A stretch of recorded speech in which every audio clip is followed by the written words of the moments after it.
നിങ്ങളുടെ ഫേവറേറ്റ് സീരിയലുകൾ ടിവിയിൽ വരുന്നതിന് മുൻപേ സൺ നെക്സ്റ്റ് ആപ്പിൽ കാണാം. ഇനി എല്ലാവർക്കും മുൻപേ കാണൂ. ഇപ്പോൾ തന്നെ സൺ നെക്സ്റ്റ് ആപ്പ് ഡൗൺലോഡ് ചെയ്ത് സബ്സ്ക്രൈബ് ചെയ്യൂ. നിങ്ങൾ എന്താ ഉദ്ദേശിച്ചത്? പ്രണവ് വെറും ഒരു പോങ്ങനാണെന്നാ? എന്തൊക്കെ കാണിച്ചാലും അവസാനം വന്നിട്ട് നിന്റെ നന്മയ്ക്ക് വേണ്ടിയാണെന്നൊരു ഭംഗിവാക്കങ്ങ് പറയുമ്പോ അനുഭവിച്ചേക്കെ അങ്ങ് മറന്നു പോകുന്ന അതിനുണ്ടാവത്തില്ല.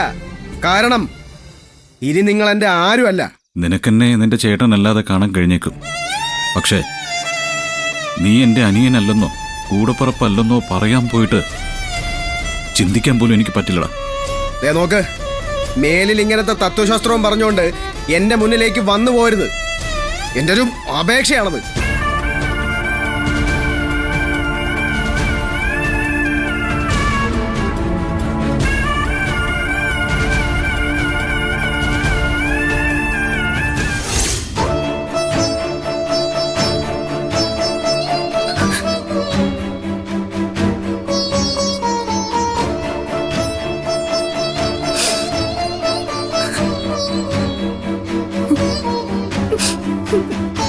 എന്താ എന്ത് പറ്റി?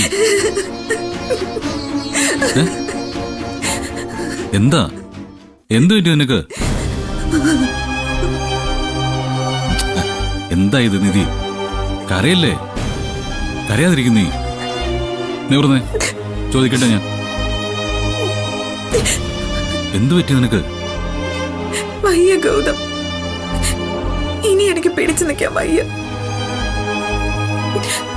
നമുക്ക് നമ്മുടെ ആ പഴയ വാടക വീടില്ലേ, അവിടേക്ക് തിരിച്ചു പോവാം. ഇങ്ങനെ ശ്വാസം മുട്ടി ഇവിടെ ജീവിക്കാൻ എനിക്ക് പറ്റുന്നില്ല. നമുക്ക് ആരുമില്ല, നമ്മൾ തനിച്ചു മതി. നാളെ തന്നെ നമുക്ക് വാടക വീട്ടിലേക്ക് മാറണം. ഇവിടെ ഒട്ടും പറ്റാത്തതുകൊണ്ട്, സഹിക്കാൻ വയ്യാത്തതുകൊണ്ട്. നീ പറഞ്ഞത് ശരിയാ. എന്തൊക്കെ പറഞ്ഞാലും ഞാൻ ഈ വീട്ടിൽ ആരുമല്ലല്ലോ.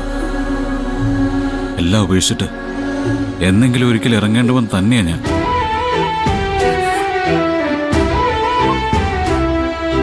പോണം. എന്നെ സംബന്ധിച്ച് ആ വാടക വീട് പോലും എനിക്ക് വലുതാ. നിനക്ക് സുരക്ഷിതമായിട്ട് തല ചായ്ക്കാൻ ഒരിടം, അതിനപ്പുറമുള്ള ഒരു ആഡംബരം വേണ്ട. നമുക്ക് പോകാം. നമുക്ക്. എന്നോട് ദേഷ്യം തോന്നരുത്.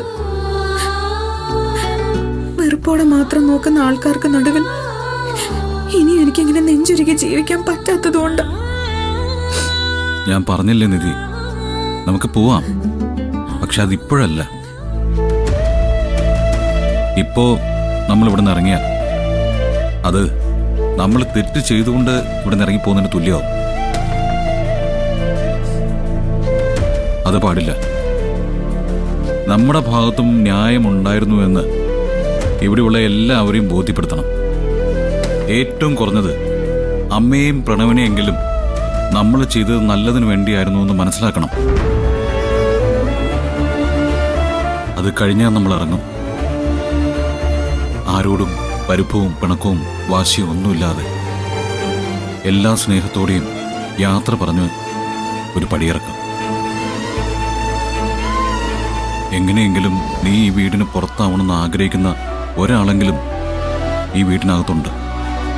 അവരുടെ മുമ്പിൽ തോറ്റ് തല കുമ്പിട്ടായിരിക്കരുത് നീ ഇവിടെ നിന്ന് ഇറങ്ങുന്നത്. അതെന്റെ ഒരു വാശിയ. അതുവരെ പിടിച്ചു നിന്നേ പറ്റൂ. ഓരോരുത്തരുടെയും വീർപ്പിച്ച് കിട്ടിയ മുഖവും ആട്ടിയകറ്റലും ഒക്കെ സഹിച്ച് എത്ര നേരം എന്നെ കൊണ്ട് ഇവിടെ പിടിച്ചു നിൽക്കാനാവും ഗൗതം? ഈ വീട് വിട്ടിറങ്ങണമെന്ന് ഞാൻ എന്തെങ്കിലും ഗൗതമിനോട് ആവശ്യപ്പെട്ടിട്ടുണ്ടോ? ഇതിപ്പോ സഹി കെട്ടിട്ട് പറ്റുന്നില്ല എനിക്ക്. തൽക്കാലം ഇപ്പൊ നിനക്കൊരു ചേഞ്ച് ആവശ്യമാണ്. എനിക്കും വേണം. 1-2 ദിവസത്തേക്ക് നമുക്ക് എവിടേക്കെങ്കിലും ഒന്ന് പോയാലോ? നമ്മള് മാത്രമുള്ള കുറേ നിമിഷങ്ങൾ. എല്ലാം ഒന്ന് സ്വയം പറഞ്ഞു പഠിപ്പിച്ച് നമ്മൾ മടങ്ങി വരും. നമ്മുടെ ന്യായങ്ങൾ ഇവിടെയുള്ളവരെ ബോധ്യപ്പെടുത്താൻ. എനിക്ക് പോണം ഗൗതം. ഇവിടെ നിന്ന് എങ്ങോട്ടെങ്കിലും ഒന്ന് പോയേ പറ്റൂ. ഇല്ലെങ്കിൽ നെഞ്ചു പൊട്ടി മരിച്ചു പോകും ഞാൻ. പറ്റാതായി ഗൗതം എനിക്ക്. ഡേ, ഒരു 2 ദിവസത്തെ ട്രിപ്പ് നാളെ രാവിലെ തന്നെ നമ്മൾ പുറപ്പെടും. നീ റെഡി ആയിക്കോ.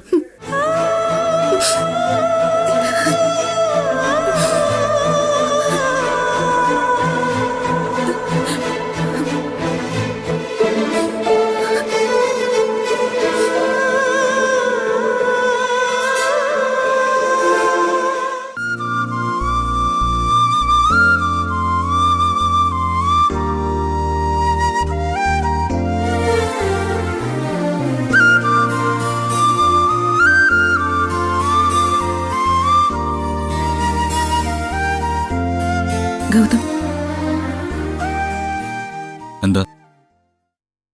ഒന്ന് യാത്ര പറയാതെ എങ്ങനെയാ ഗൗതം ഇറങ്ങിപ്പോന്നെ? ആരോട്? ആരോടും ഒന്നും പറയാൻ നിൽക്കണ്ട. നമ്മൾ പോകുന്നു. കാണാതാവുമ്പോ അന്വേഷിച്ച് വിളിച്ചാൽ മാത്രം കാര്യം പറയാം. അത്രയും മതി. അതല്ല ഗൗതം, അമ്മയോടെങ്കിലും ഒന്ന് പറയണ്ടേ? അതല്ലേ മര്യാദ? ഒന്നും പറയാതെ നമ്മളിങ്ങനെ ഇറങ്ങിപ്പോയിന്നറിഞ്ഞ അമ്മയ്ക്കത് വിഷമാവില്ലേ? ഏയ്, ഇനി ഒരു യാത്ര പറച്ചിലിനൊക്കെ നിന്നാ വസുന്ധരാമ ഇങ്ങോട്ട് വരും. അറിയാലോ, ആ വായിന്ന് നെഗറ്റീവ് അല്ലാതെ ഒന്നും പുറത്തേക്ക് വരില്ല. അതും കേട്ടോണ്ട് ഇറങ്ങി പോകേണ്ടി വരും നമുക്ക്. ഒരു കാര്യം ചെയ്യാം, അമ്മ അടുക്കളയിൽ കാണും, ഞാൻ പോയിന്ന് പറഞ്ഞിട്ട് വരാം. പറഞ്ഞാ മനസ്സിലാവില്ലല്ലോ നിനക്ക്. എത്ര കിട്ടിയാലും പഠിക്കുകയില്ല.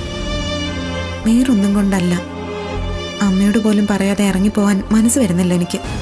അതുകൊണ്ടാ ഞാനിപ്പോ വരാവേ.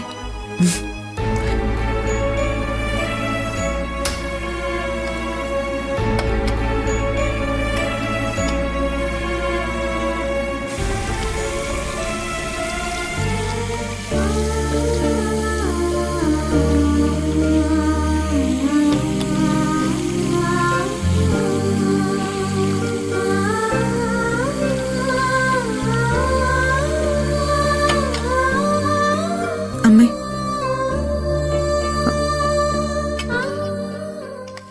അമ്മേ, ഇങ്ങോട്ടൊന്ന് നോക്കൂ.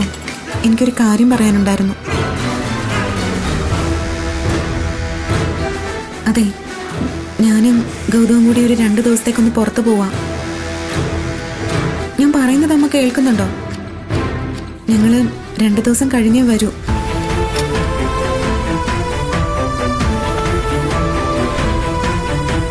ഞങ്ങളുടെ രണ്ടുപേരുടെയും മനസ്സിൽ കുറച്ച് ടെൻഷനുണ്ട്.